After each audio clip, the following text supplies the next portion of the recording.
Hello ये दोस्तों, life एक कहाँ। बार फिर से मैं आपके अपने शो गृह लक्ष्मी के फंडे में ऋचा तिवारी आपका स्वागत करती हूँ। और आज हमारे साथ जो खास गेस्ट जुड़ी हैं, उनका नाम है नायरा बैनर्जी, और इन्हें आपने बहुत सारे शोज में देखे हैं।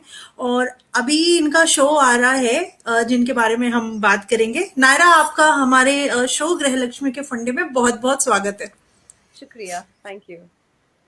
और कैसी चल रही है लाइफ? सबसे पहले तो मैं आपसे अपार्ट फ्रॉम द शो सवाल पूछूंगी। कोविड के बाद आप शूट कर रहे हो तो कितना प्रिकॉशन, मतलब आई नो बहुत ज्यादा टाइम हो गया, लेकिन किस तरीके की प्रिकॉशन है और कितना मिस कर रही हैं पुराने टाइम को? सो प्रिकॉशंस तो ले ही रहे हैं, वो तो लेना ही है। बट कोविड के बाद यार 6-7 महीने घर बैठने के बाद ऐसा हो गया है कि घर बैठ के मैंने बहुत बहुत बहुत सारी चीज़ें सॉर्ट की है, बहुत अपनी लाइफ को सॉर्ट किया है, एक चैनलाइज किया है। और अब जो जो मैं लॉकडाउन के दौरान सोचती थी कि मुझे ये मेरा ये वाला साल ऐसा ऐसा बीतना चाहिए, ठीक वैसा वैसा बीत भी रहा है।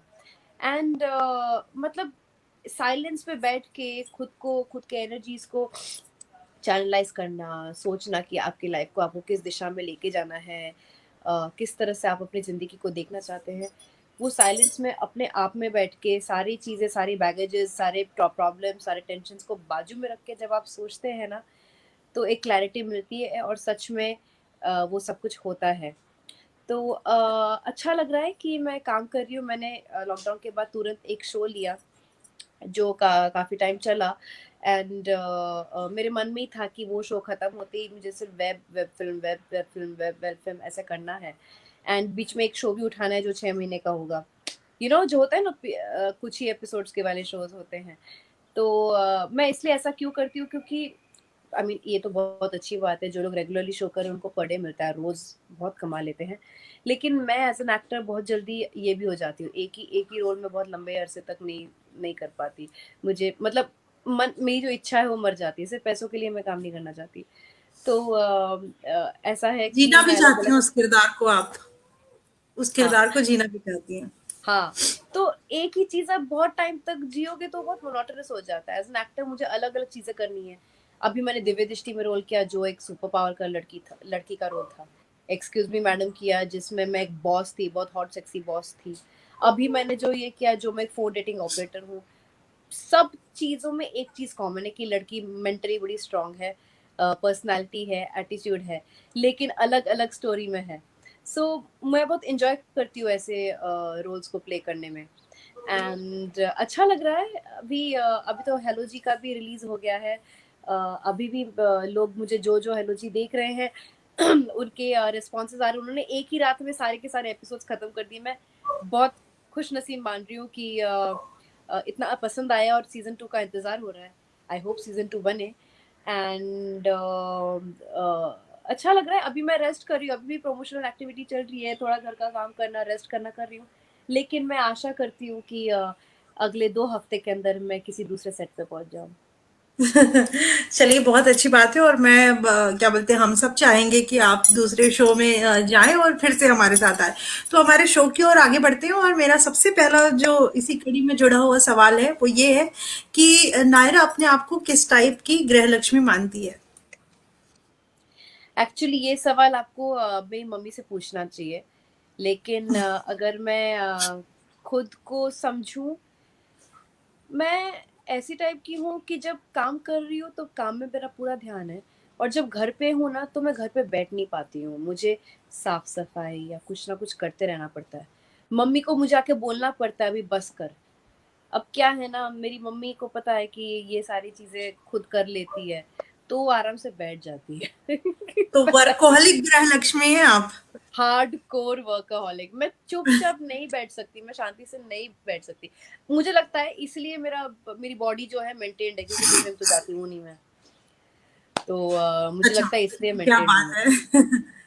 बिना जिम के ही आप इतनी, मतलब इतनी सुंदर, और बॉडी भी आपकी एकदम परफेक्ट है।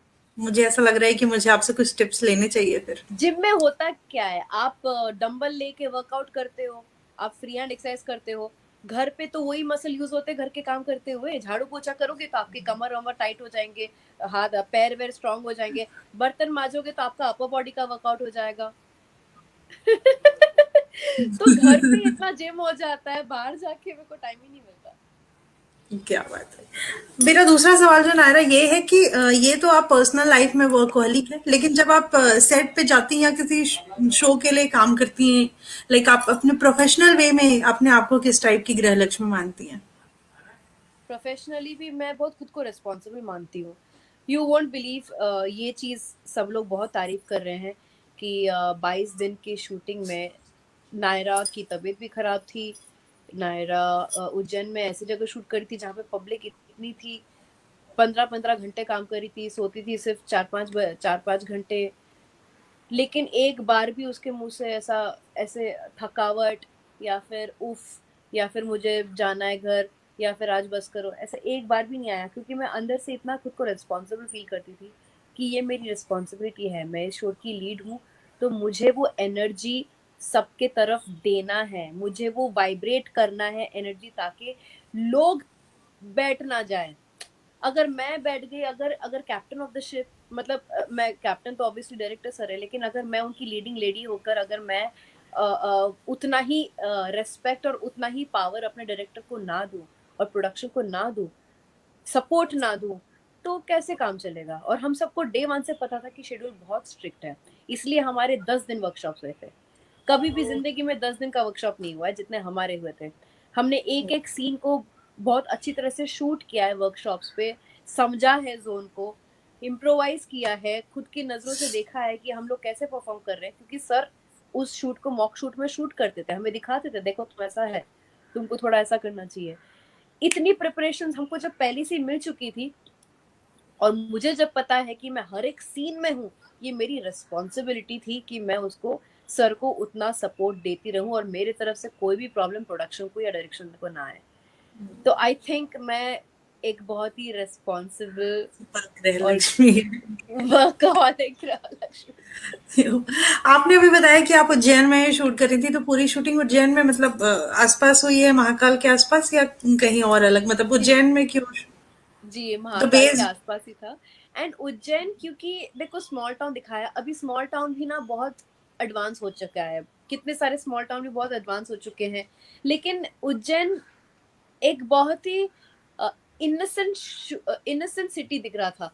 जैसे कि अभी हमारे सिटीज बहुत एम्बिशियस होते हैं, हर जगह हमको इतना सुंदर तरीके से होर्डिंग डालना है, ये करना है वो करना है। उनका सिटी बहुत ही मतलब एक बच्चा सिटी है, नया सिटी है, ऐसा टाइप का फील आता है, इनोसेंस है बहुत, मतलब हार्डकोर एम्बिशंस नहीं दिखते हैं। और ये हमें जरूरत थी क्योंकि हमें वैसे टाइप का स्पेस चाहिए था कि ऐसे खुले में रास्ते हों, बड़े बड़े रास्ते हों। आपने अगर जितने भी आउटडोर शूट देखे हैं, मतलब आपने अगर ट्रेलर देखा है या शो देखा है, जितना भी आउटडोर वाले सीन्स है ना, वो सब उज्जैन में, और इतना खूबसूरत लग रहा है ना।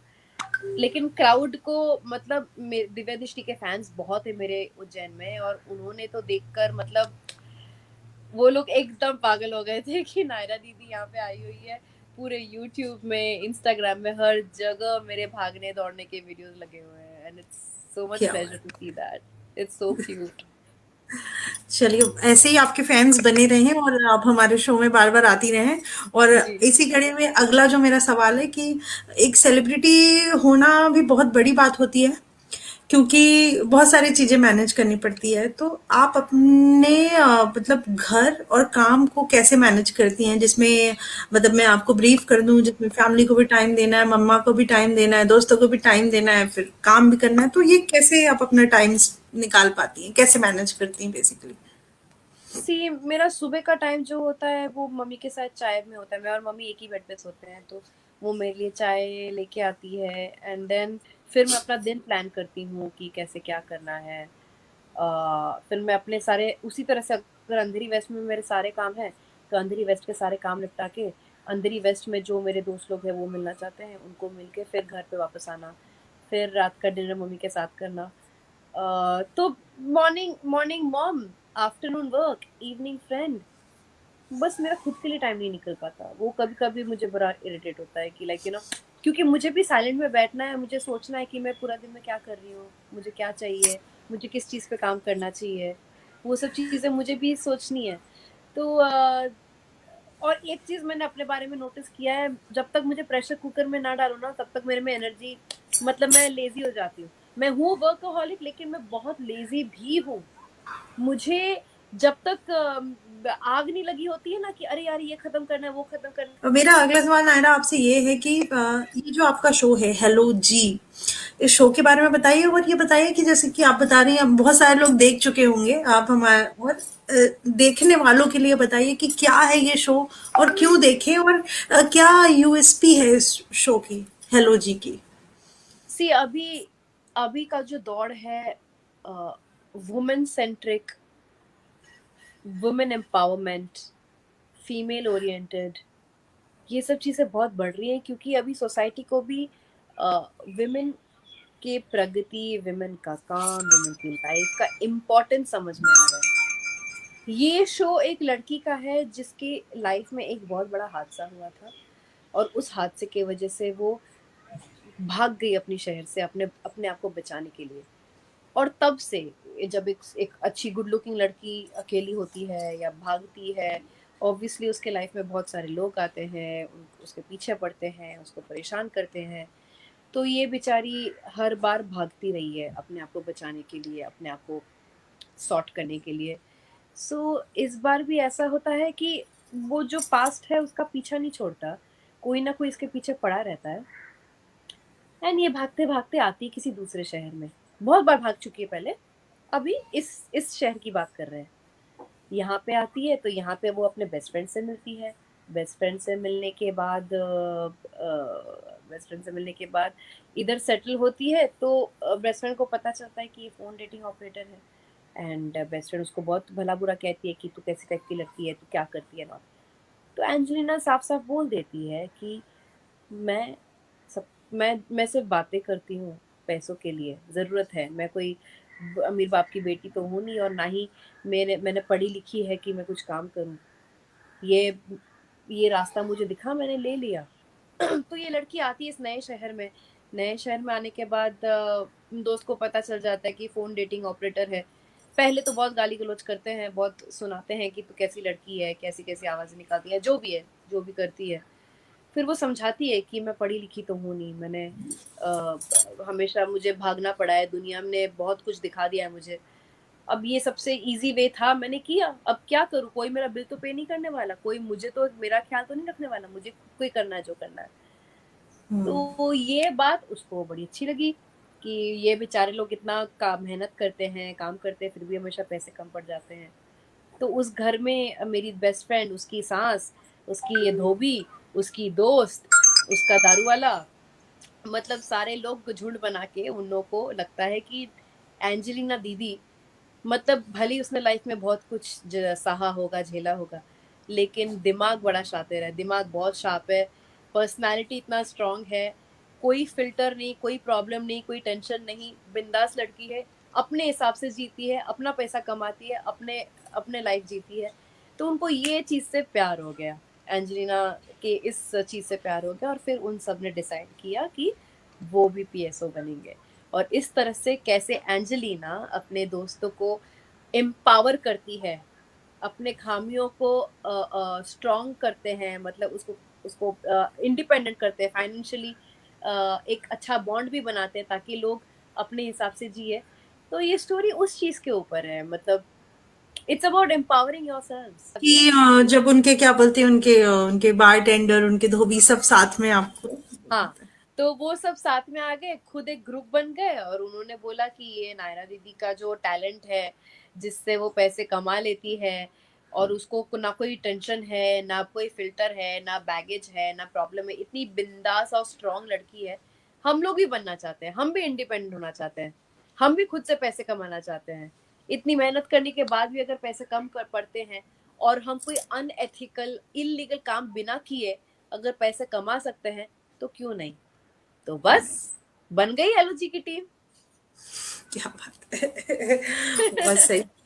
सही है। मतलब ये शो मेरे को, हालांकि मैंने अभी देखा नहीं है, पर अब आप बता आप रही हैं तो बहुत ही देखेंगी ना, आपको प्यार हो जाएगा इन सब से।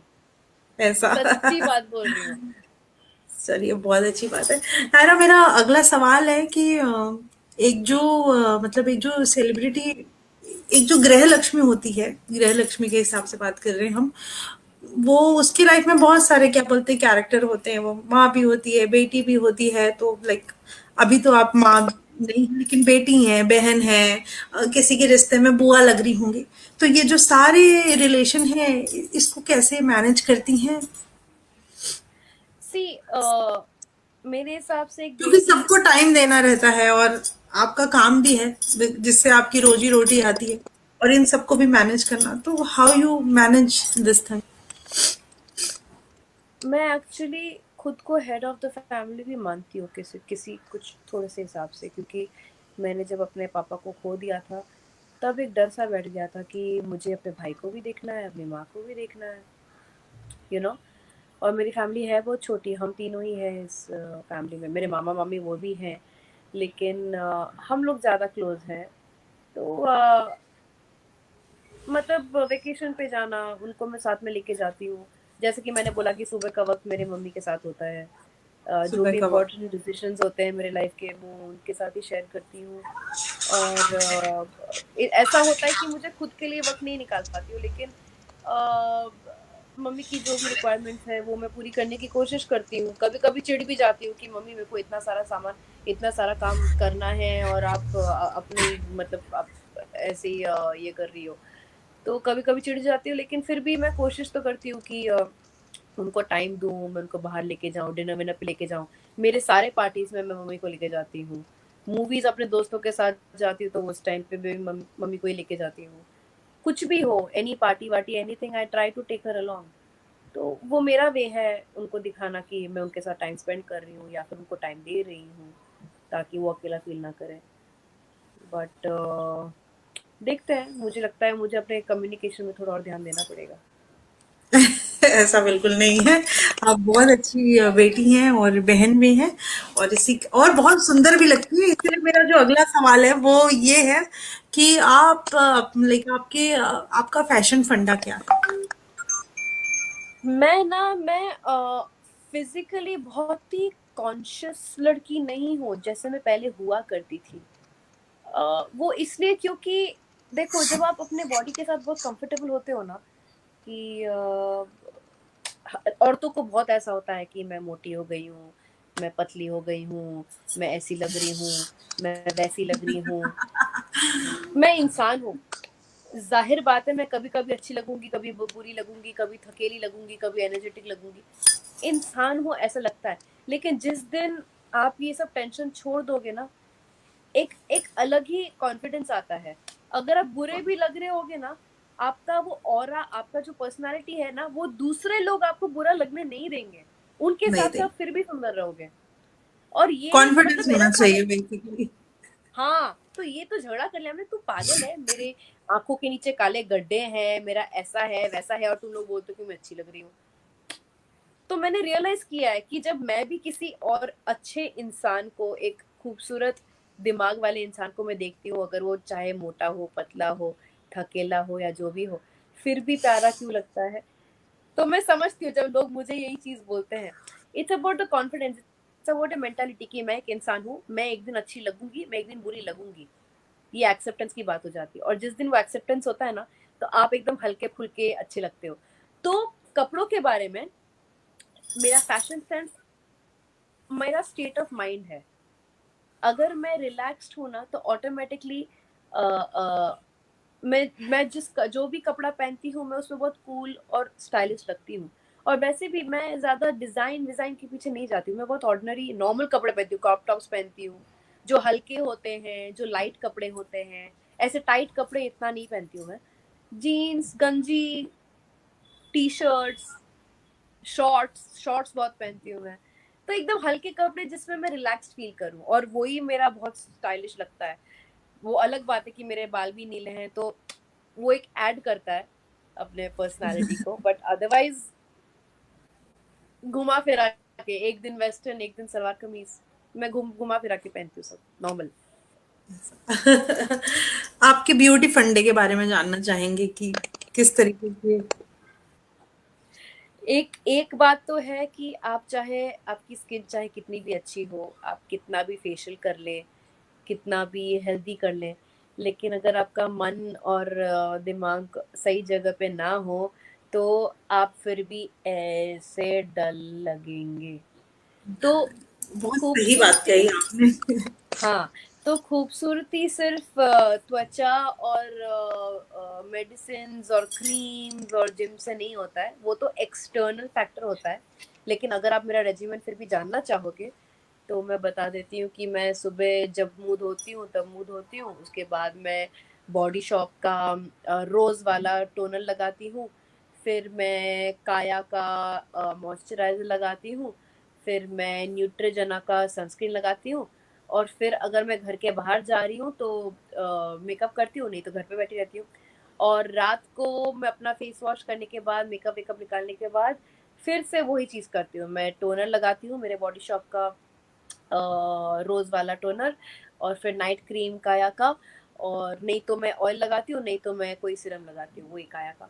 बस दैट्स इट, इससे ज़्यादा कुछ नहीं करती, कुछ भी नहीं। आपके फिटनेस फंडे और हेल्थ टिप्स क्या है, मतलब हमारे दर्शकों को क्या फिटनेस फंडे देना चाहेंगे आप। सी फिटनेस, हमारे लाइफ में फूड, बॉडी, माइंड, इमोशंस, ये सारी चीज़ें एक साथ प्ले करती है। अगर आप अच्छा खाना खाओगे तो अच्छी एनर्जी मिलेगी, अगर आप अच्छा सोओगे तो रेस्ट करोगे तो एनर्जी जो है वो अच्छी तरह से यूटिलाइज होगी। अगर आप बुरे मूड में रहेंगे हमेशा तो टॉक्सिसिटी बॉडी में बढ़ेगा। अगर आप ज़्यादा तामसिक खाना खाएंगे उससे भी टॉक्सिसिटी बढ़ता है, जिसकी वजह से मूड पे इफेक्ट होता है, क्योंकि मूड, जब इमोशंस हैवी होते हैं वो टॉक्सिक हो जाता है। तो हर एक चीज़ को आप जो कुछ भी करते हो बैलेंस वे में करना चाहिए। हेल्दी हल्का खाना खाओ, अच्छी सी नींद लो, लोगों को थैंक यू बोलो, खुश रहो, ग्रैटिट्यूड करो, अच्छे काम करो, वर्कआउट करो ताकि आपका ब्लड सर्कुलेशन अच्छा हो।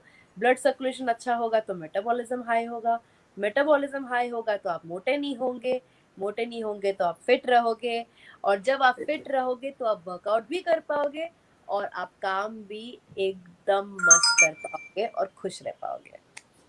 क्या बात है। अब मेरे को ये जितनी भी सारी चीजें आपने बोली है ना, अब ये मेरे को करनी पड़ेगी लगता है अपने आप को फिट रखने के लिए। बिल्कुल, बिल्कुल। चलिए, लेकिन अगला योगा करो, सवाल। फिटनेस का जो है योगा।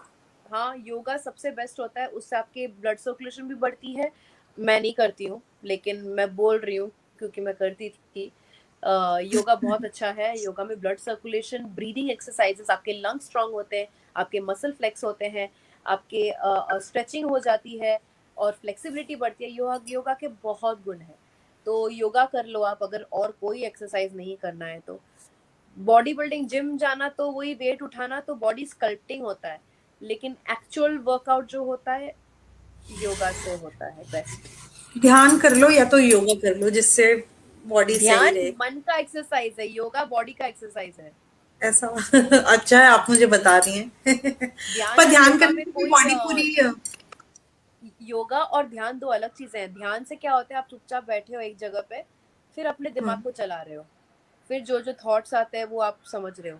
योगा में क्या होता है, आप ब्रीथ कर रहे हो तो लंग्स की एक्सरसाइज हो रही है, फिर हम्म। आप पोस्चर कर रहे हो, आसन कर रहे हो, उसमें आपके बॉडी का एक्सरसाइज हो रहा है, मसल पंप हो रहा है, ब्लड सर्कुलेशन हो रहा है, ब्रीदिंग भी हो रहा है। दो अलग चीजें हैं। ध्यान मन के क्या। लिए, दिमाग के लिए है, योगा तन के लिए है। ऐसा। अच्छा हुआ आपने मुझे क्या बोलते हैं, हालांकि मुझे पता है, पर अच्छा हुआ आपने मुझे ज्यादा अच्छे से एक्सप्लेन कर दिया। और अगला सवाल मेरा ये है कि जो मतलब ऐसा होता है कि सेलेब्स जो होते हैं वो अपने लिए टाइम निकाल पाते हैं, नहीं भी निकाल पाते हैं, लेकिन उनका और मतलब सेलिब्रिटी के साथ साथ जो गृह लक्ष्मियां भी होती है या कोई भी इंसान होता है, सबका अपना एक मी टाइम होता है। तो आपके अपने मी टाइम कब होता है, क्या करती हैं और कैसे एंजॉय करती हैं। मेरा मी टाइम बिल्कुल नहीं निकल पाता है, लेकिन मैंने एक नया ट्रिक निकाला है मी टाइम के लिए। जैसे कि मैंने आपको बताया कि सुबह का टाइम मम्मी का है, उसके बाद मैं प्लान करती हूँ अपना दिन कैसा करना है। मुझे अगर काम पे जाना है तो काम पे जाती हूँ, या फिर ऑडिशन पे जाती हूँ, या फिर फ़ोन पे बैठ के देखती हूँ कि मुझे किससे क्या बातें करनी है। फिर मैं शाम को जब आती हूँ अपना सारा काम-धंधा खत्म करने के लिए, मुझे चाहिए मेरा मी टाइम, क्योंकि मैं खुद के साथ बैठी ही नहीं हूँ। तब मैं अपने गाड़ी में बैठी रहती हूँ, अपने गाड़ी में बैठ के प्लान करती हूँ कि अगले दिन करना क्या है। क्योंकि मुझे पता है जैसे ही मैं घर जाऊँगी, ऑब्वियसली फैमिली के साथ बातचीत करूँगी, खाना-वाना खाऊँगी, टीवी-वीवी देखूँगी, तो मी टाइम वापस नहीं मिलने वाला है।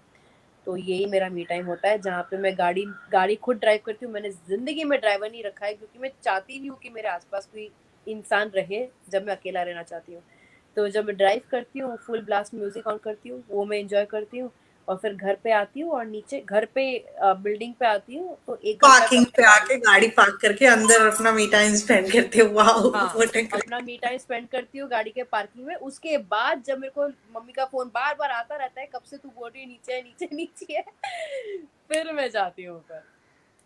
कुछ साल पहले जब मैं भी मतलब जब ऑफिस से आती थी, आज से 1.5 साल पहले, तो मैं भी अपना मतलब अपने घर जाने से पहले आधा घंटा मैं अपने मतलब मेरे जो कॉलोनीज थे, हमारा जो अपार्टमेंट था उसके गार्डन में बैठ के फोन में अपना टाइम ले लेती थी, तो मुझे वो पुराने दिन याद आ गए। हाँ, क्योंकि आप एक बार घर में आ जाते हो ना, फिर वो आपका टाइम नहीं रहता है, वो फैमिली टाइम हो ही जाता है, चाहे आप कितना भी चुप रहो या कितना भी बोलो कि मुझे अकेला छोड़ दो, वो नहीं होता है। मतलब आप बैठे हो अपने फैमिली के साथ, कैसे बात नहीं करोगे?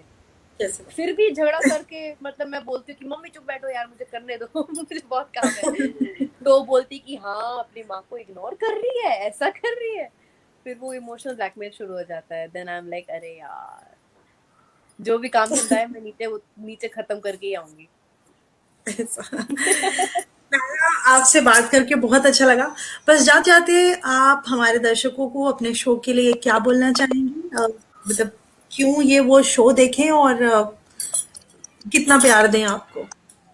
देखिए, हम अभी गृह लक्ष्मी के शो में हैं, और मैं एक बात बता सकती हूँ कि मैं, मालती जी, लखिया, सोनल, सरोज, हम 5 गृह लक्ष्मी हैं उस शो में, हेलो जी के शो में। और हम हेलो 5 जी। गृह लक्ष्मी किस तरह से अपने लाइफ के प्रॉब्लम्स को सॉल्व कर रही हैं, किस तरह से हम अपने आप का ख्याल रख रही हैं और एक दूसरे का ख्याल रख रही हैं, और पैसे कमा रही है, अपने गृह की लक्ष्मी बन रही हैं। ये देखने में आपको बड़ा मज़ा आएगा। एंजेलिना की स्टोरी बहुत ही दर्दनाक रही है, लेकिन उसको बहुत ही एंटरटेनिंग वे में हमें दिखाया है। एंड ऑफ कोर्स, लोगों से प्यार से कैसे बात किया जाता है वो भी आपको सीखने मिलेगा हेलो जी में।